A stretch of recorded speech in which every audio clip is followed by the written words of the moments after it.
You ask Tiger to solve. This deals with linear equations with one unknown. The final result is n equals -13. Let's solve it step by step. Swap sides.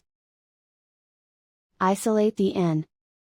Divide both sides by -2. Cancel out the negatives. Simplify the fraction. Move the negative sign from the denominator to the numerator.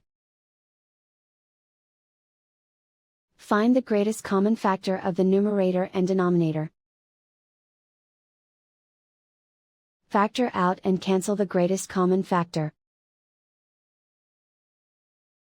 And so the final result is n equals -13.